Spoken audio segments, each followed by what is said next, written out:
like stiffened up and literally sank to the bottom of the pool. Because he didn't know what was going on? No, he didn't. No, I didn't know what was going on either. I said, "What's going on? Why is the dog not? What's happening?" So that's when I had to dive in and grab the dog. Did you teach him how to swim?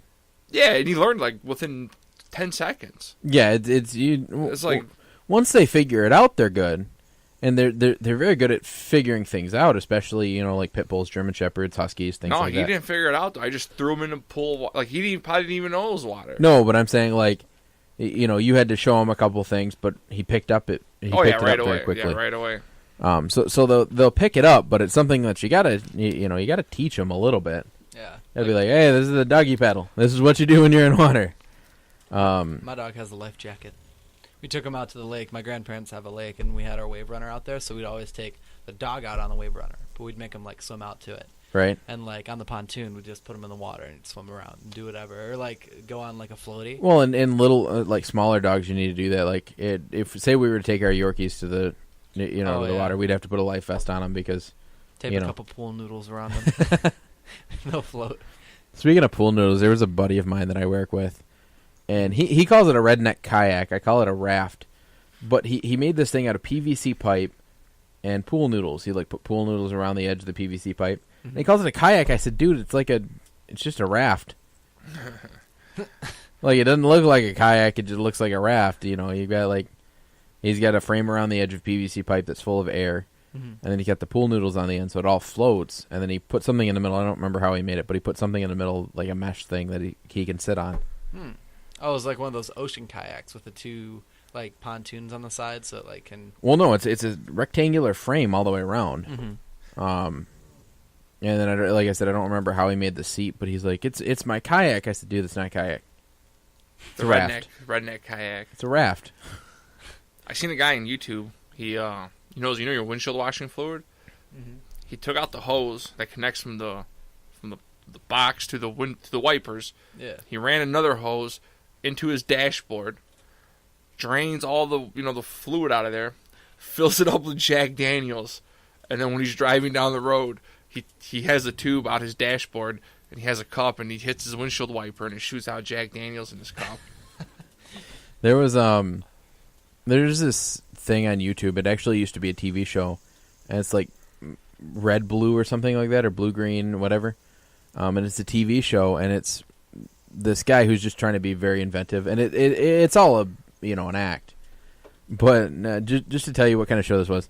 This guy was like talking about making your own backhoe. Okay. So he takes a car, and he takes a ladder, and he breaks the supports off the middle of the ladder, so it'll open up wider.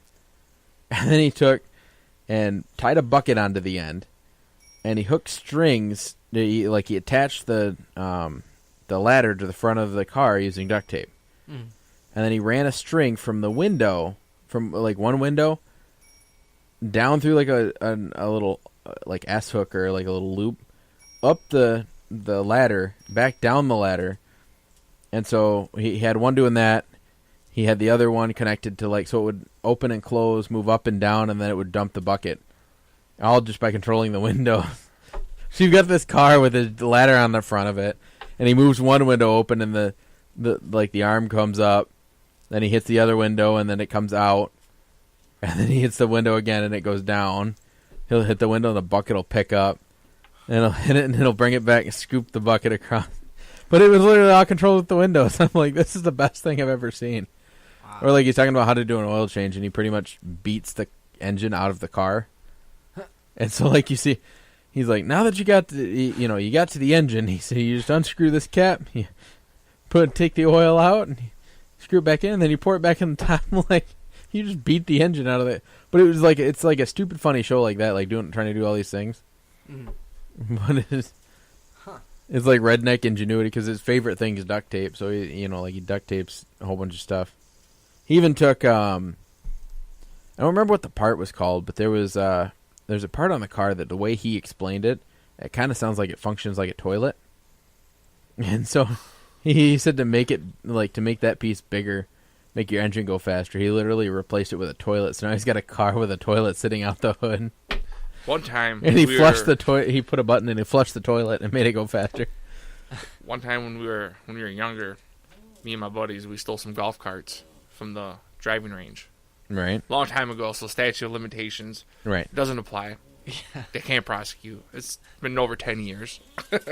Anyways, we ended up taking the golf cart, and my buddy ended up tricking it out. Like, I don't know what he did to it, but he made this thing like 15 miles faster, hooked up a stereo system to it, and we were, I was 18 at the time, but I had a driver's license. I didn't have a car. These guys were 16. They just got their license or they didn't have. I'll never forget, we rolled up to like Mickey D's at 3 a.m. in a golf cart. That's pretty cool. Hey. Well, it's kind of like for a while it was a thing to go through the drive-through on like bikes and stuff. That's why they've got that sign that says no walk-up or like no walk-up customers will be served. Yeah. And a long time ago, my uncle Vinny and I, my aunt and my uncle had just moved into like one of their first houses, and I was helping them move, kind of move stuff from the truck to their house. And they're like, "Oh, let's go get some food." And my uncle's like, "Well, I'll take Aaron. Aaron and I'll go out and we'll just run to McDonald's, grab a whole bunch of food, and we'll bring it back." So we get to the McDonald's drive-thru. There's these two girls sitting backward, like the whole car is backwards. They're reversing through the drive-thru. So we're sitting there just staring at these girls, and they're laughing. I'm like, "That's kind of funny." And he's Were like, they hammered? "I don't know. All I know is they were driving. Like I think they were just trying to be funny, but they were reversing through the drive-thru." Huh. My uncle's like, "You think that's funny?" He said, "I rode a bike through the drive-thru once." I said, "I guess that counts. You're not walking up. You have wheels." Watch, they'll get to the point where they'll be like, "Motor vehicles only." That'd be terrible. Then you just get a BMX bike. Yeah, well, no, you just put a little motor on the back of your bicycle. Oh, I seen a guy who did that in Grand Blanc. He hooked up a weed whacker mower to his bicycle. Yeah, Oh. and then it made just the back wheel go. Yeah, and he hooked it up and he pulled up to the gas station. He's like, "Oh, I need a third of a gallon." I'm like, "A third of like $1?" He's like, "Yeah." I'm like, "What do you got?" He's like, "Oh, I hooked this up. To my bike." And he had a little motor mounted on it. I'm like, "How fast can you go?" He's like 30 miles an hour. I was like, "Really?" He's like, "Yeah, I used to make these a long time ago when I was a kid." And this guy's a grown-ass man now. Right. And he's like, "I just decided to make another one again." See, that's a cool idea. Down Saginaw Street. That's funny. I know I was at Starbucks, and like I was coming out of it, and there was this guy, and he was like pulled over by two cops, and it was his BMX bike, and they had like the kid in cuffs like right on the side of what was it, that Indian Hill neighborhood and Saginaw Street. Right. So I was like, what the heck did the kid do? Like what? Like he rode it in the street? Did he ride it on the side? Like Was he a really fat kid? I don't think. No, he looked pretty Because skinny. I seen this fat kid on a scooter. I mean, this kid was way too fat to be on a scooter. He was like 350. And I was trying to take a picture because I'm like, "Oh, this is going on Facebook. This is hilarious." And he was riding the scooter down the main road. Dang. But he was like twice the size of the scooter.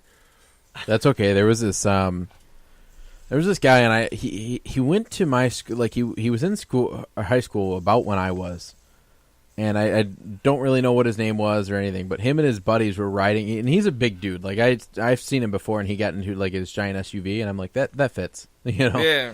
Well, I'm driving to a DJ gig because my friend's a DJ, so I was hauling all of his stuff to this gig, and this dude pulls up to us, and like it was almost like a Fiat. Like it's this really big dude in a Fiat, and he's like his arm are crunched together. He's got his buddy hanging out like the sunroof, almost like his head's almost popping out of the sunroof, and his buddy's like squished to the side. He's got a buddy kind of like in the little back seat. I laughed, and he looked over and he just waved, and his buddies are cracking up. I'm like, this is the best thing I've ever seen in my entire life. No, I'm telling you, well, that's what this was. This guy was just like he was like overflowing on the scooter. It was like a muffin top over the scooter. You know what I miss, and I kind of want another one of? Those Razor scooters. You guys remember those? Oh, those things were the best.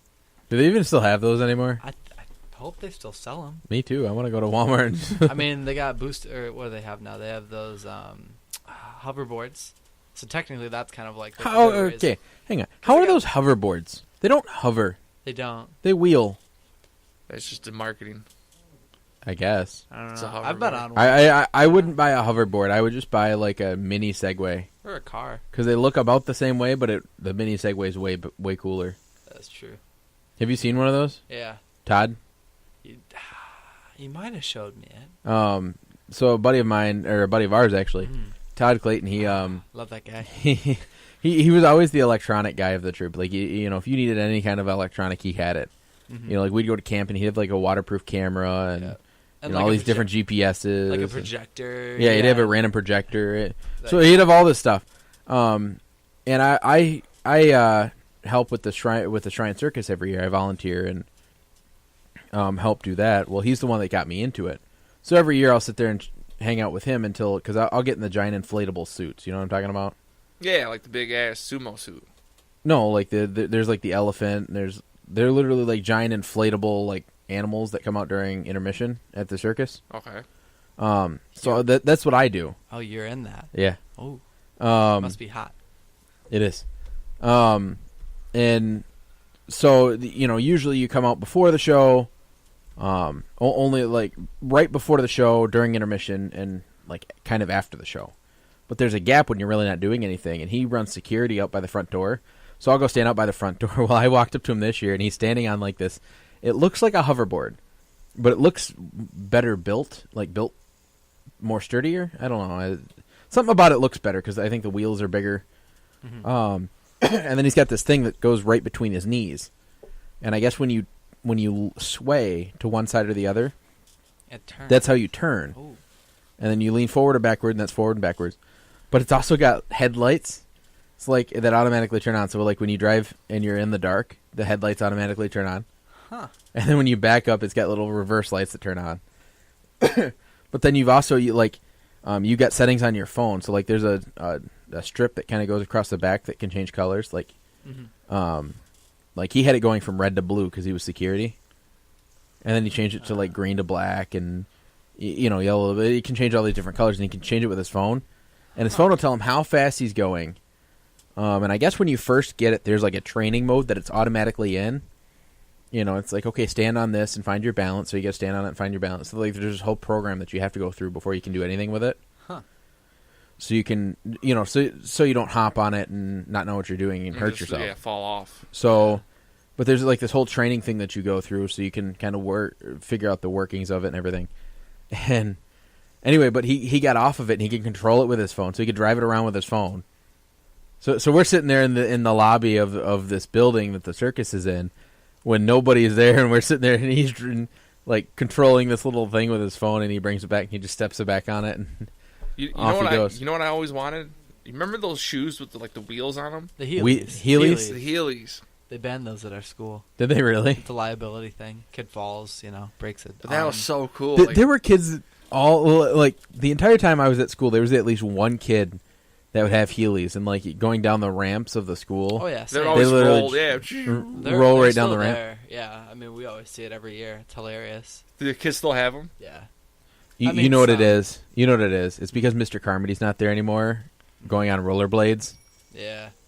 He didn't do that for the past couple of years, or at least really? from what I saw. Yeah. Oh, he did it. He didn't do it very much, but when I was there, he did it quite a bit. I know, Fridays at East, they always have this they have a fake football, or they actually have a football, and then they hike it, and then they knee it, and then somebody blows a whistle in the middle of the hallway at beginning of 6th hour.